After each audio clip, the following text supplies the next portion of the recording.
kú dédé wòyí ẹ̀yin èèyàn mi.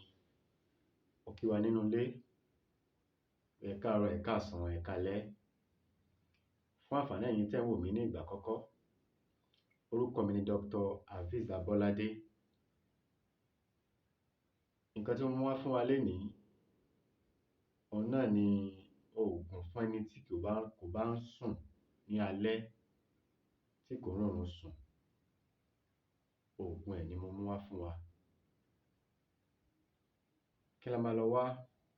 Torí pé àìrórun sùn kò dára o. Ẹni tí ò bá ń sùn kò dára. Àìrórun sùn ó máa ń fa òde orí. Àìrórun sùn déédéé ó máa ń fa òde orí.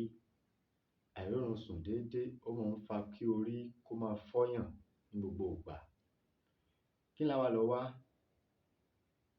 Ẹ jẹ́ ká lọ wá èpo jẹ̀bò. Tí bá dédé àwọn eléwé ọmọ, ẹni a fẹ́ ra èpo jẹ̀bò tútù, èpo jẹ̀bò tútù àti pòpórò ọkà bàbà. Pòpórò ọkà bàbà.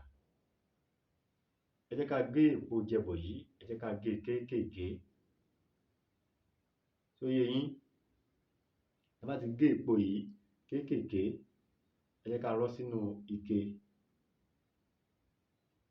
ọlọ́mọrí. Ẹ jẹ́ ká gé pòpórò ọkà bàbà náà, ẹ jẹ́ ká gé òun náà kéékèèké, ká rọ́ sínú ike pẹ̀lú ẹ̀. Ẹ jẹ́ ká wá ọtí òyìnbó, èyí tí a mọ̀ sí Shinap. Tó bá sì jẹ́ pé ọtí ìbílẹ̀ náà ni, ògógóró ìbílẹ̀, òun náà dáa. Ká rọ́ sí i, ká fi ki àgbo yìí. Ẹ jẹ́ ká máa mu àgbo yìí lóòrèkóòrè. Ìyẹn fún ẹni tí kò bá rọrùn sùn déédéé, tí ò rọrùn sùn lálẹ́. Ó dára gan. Èpo jẹ̀bò àti pòpórò ọkà bàbà, méjèèjì náà ni a máa wá, ká gé sínú ike, ká da ọtí lé lórí. Kò bá jẹ́ Shinap, kò bá jẹ́ ògógóró ìbílẹ̀. Ẹ jẹ́ ká máa mú nígbàkúùgbà. Ó dára. Ọlọ́run á jẹ́ kí ó bá wa ní ara mu o. Ẹ má gbàgbé láti máa subscribe sí orí channel yìí. Àṣírí yín ò ní tú.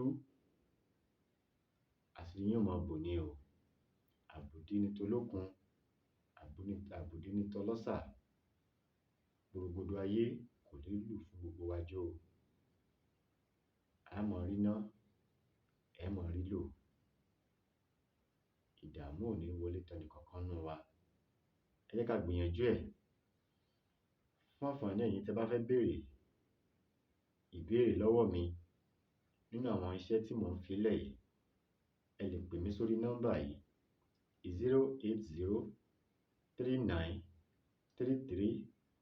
08039336675 tàbí 08146616371.